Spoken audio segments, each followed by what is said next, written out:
Investigations of rejected takeoffs and the go-no-go decision suggest two areas of concern. First, pilots faced with unusual or unique situations may perform high-speed rejects unnecessarily. Second, pilots may not perform the rejected takeoff procedure properly.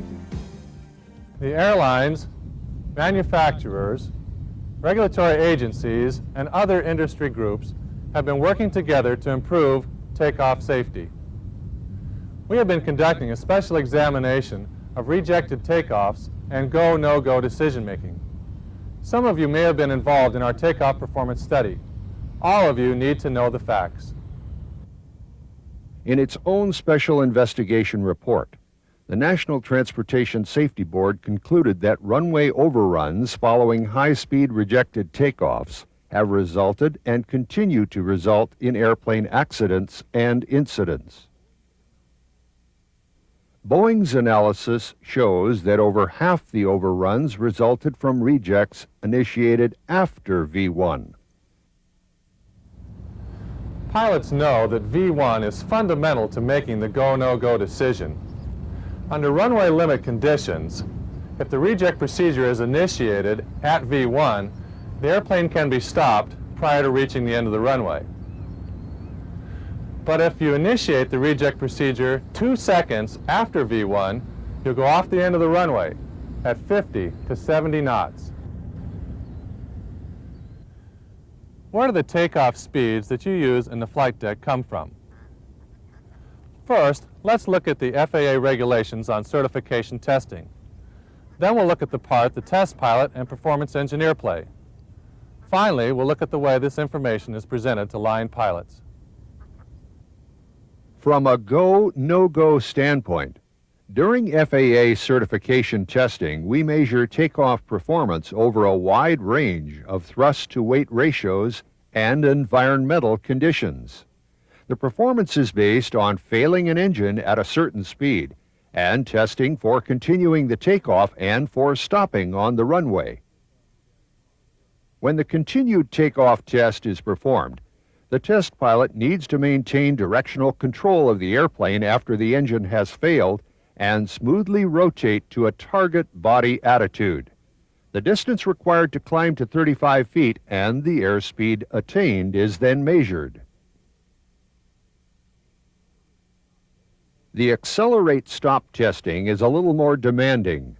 Following the engine failure, the test pilot applies the wheel brakes and retards the throttles simultaneously. Then he deploys the speed brakes. In flight testing, reverse thrust is not used. Since reverse thrust is typically available to the line pilot, this provides an additional performance margin. In certification flight tests, the average demonstrated time for the test pilot to apply maximum braking, bring the thrust levers to idle, and raise the speed brakes is about 1 second. The regulations acknowledge that the line pilot does not know when or if a reject will occur, so an additional 2-second distance allowance is added. This additional distance allowance is provided to give the line pilot adequate distance to get the airplane into the full stopping configuration. It is not there to give additional time for the go-no-go decision. After the testing is complete, engineers analyze the data.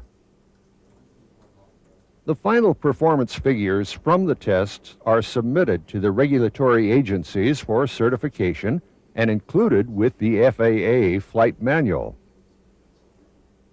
Flight operations engineers then use that data to produce easy-to-use operational charts and tables. Let's watch an RTO performed in a training situation and see how these tests and data relate to what you do as a line pilot. 80 knots. Checked.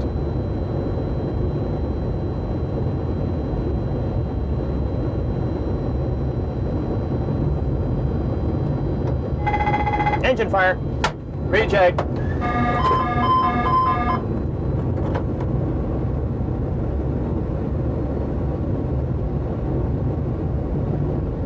60 knots.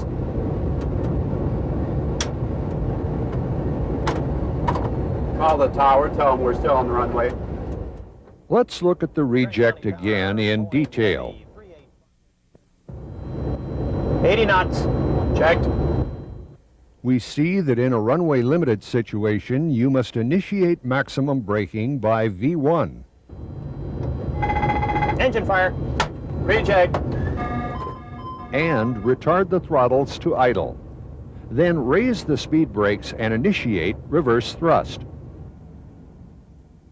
If you use RTO auto brakes, verify that the auto brakes are working or apply maximum manual braking.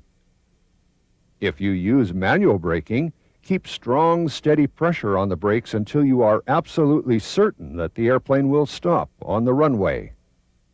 Do not let up or pump the brakes. Let's now take a closer look at how speed relates to reasons to reject the takeoff.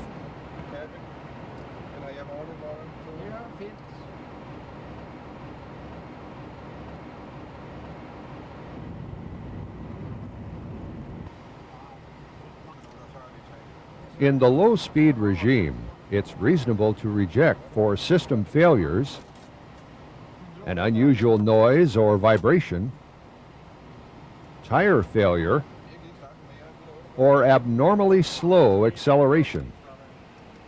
Also reject for an engine failure or fire, unsafe takeoff configuration warning, or the perception that the airplane is unsafe or unable to fly.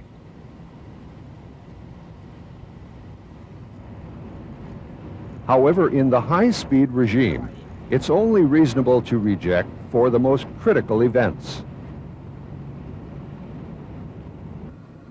Remember, V1 marks the end of the go, no-go decision time. If you have not applied the brakes by the time you reach V1, you have made the go decision. Although historically our training has centered on engine failures as the primary reason to reject, the statistics show that wheel and tire problems have caused just about as many accidents and incidents as have engine events. Other reasons that rejects occurred were for configuration, indication or light, crew coordination problems, bird strikes, or ATC. Undetermined causes make up the rest.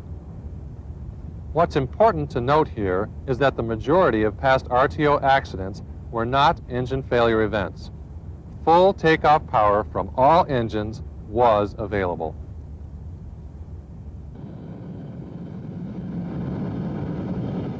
With normal takeoff power, the airplane will easily reach a height of 150 feet over the end of the runway.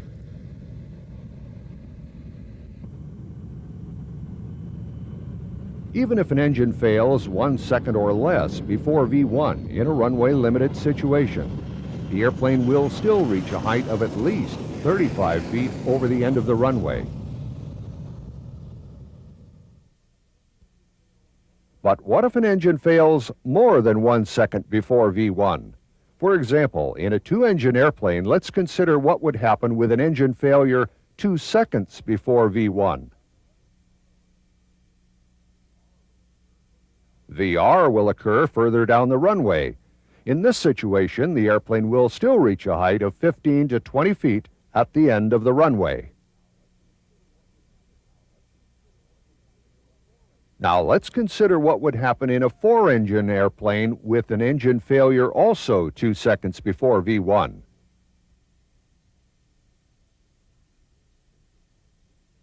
In this situation, the airplane will reach a height of 25 to 30 feet at the end of the runway. But as we saw, engine failure was not involved in nearly 75% of all rejected takeoff accidents. The reaction to wheel or tire problems has become a concern. If you hear a bang or feel a vibration, how do you know it's a tire failure? You may only have a second or two to analyze the problem and decide. The British government has also been investigating tire failures and reject decisions. They reported that pilots often incorrectly interpret a tire failure as an event that threatens the safety of flight. As a result, the pilots do an unnecessary reject. When a tire fails at high speed, it's possible that pieces of it can be thrown against the aft body or the flaps, but it's usually not going to affect the ability of the airplane to fly. In this example of braking after a tire failure, the important issue is that a tire failure reduces braking effectiveness and your ability to stop.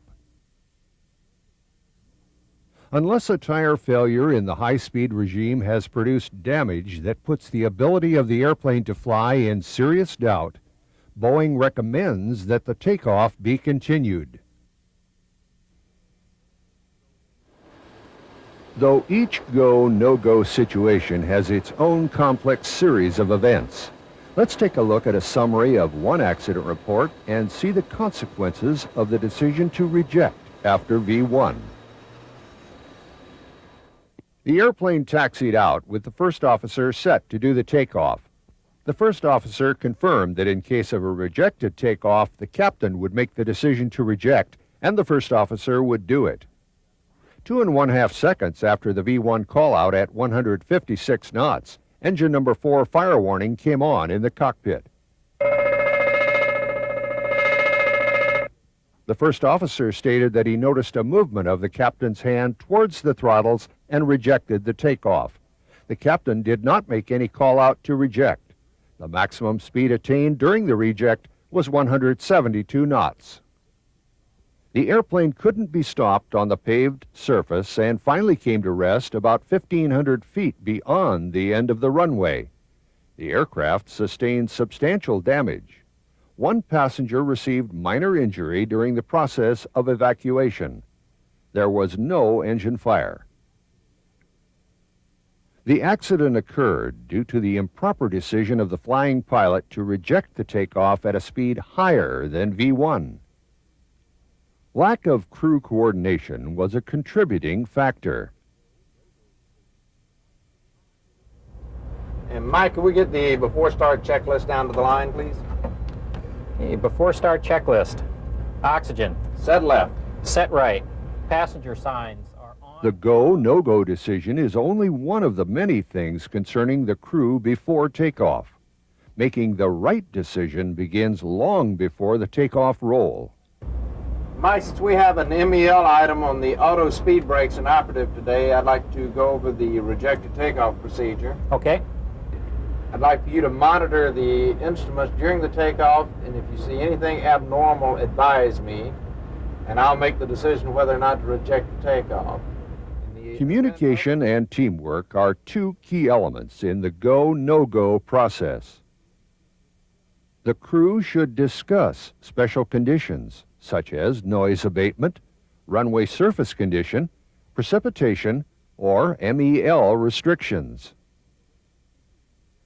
When configuring the airplane, it's recommended that RTO auto brakes, if available, be armed for every takeoff.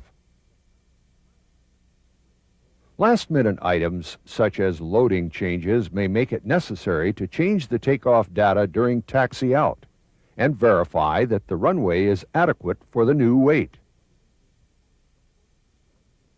Of course, a change in runway, winds, or a sudden rain shower can affect your planning. When you're given clearance to taxi onto the runway, it's important to position the airplane as near the end of the runway as practical. The distance used for lineup is runway you can't use for taking off.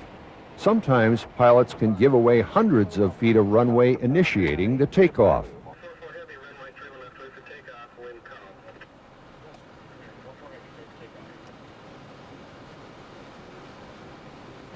Don't delay setting thrust.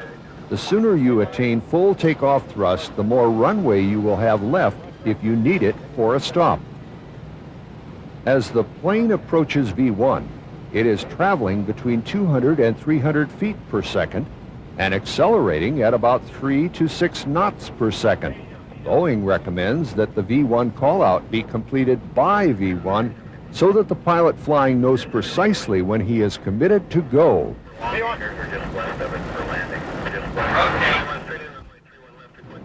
Although a reject beyond V1 may be necessary and is fully within the emergency authority of the captain, it should not be attempted unless the ability of the airplane to fly is in serious doubt. It's normally best to continue the takeoff and deal with the problem in the air. If a pilot continues a takeoff with a gear problem, he has gained several advantages over a reject. Gross weight is reduced, and there's the advantage of using landing flaps. The pilot is better prepared for vibration and directional control problems that may occur. And there's more time to analyze the situation. During the landing, most of the runway is available for stopping, so the margin to stop safely is increased. High-speed RTOs are so rare in line operations that few pilots are expecting one. The simulator gives pilots the opportunity to build good habits. It gives the crews the chance to experience realistic situations and perform their procedures in real time. The more practice with critical or unusual situations that we can have in a simulator, the easier they are to handle if they occur in the airplane. Misconceptions about procedures can also be cleared up. Over the years, a lot of pilots have thought that at V1 there was still time to make the go, no-go decision. There is no deciding time left at V1. At V1, you should already be initiating the stop. In its report, the NTSB states that action must be taken by V1 for the airplane to be able to be stopped within its predetermined accelerate stop distance. Engine fire. Reject.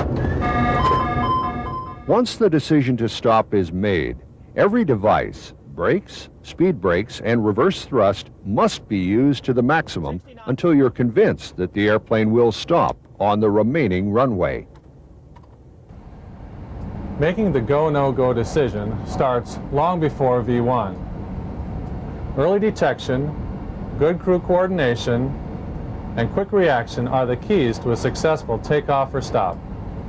Okay, guys, let's make another takeoff.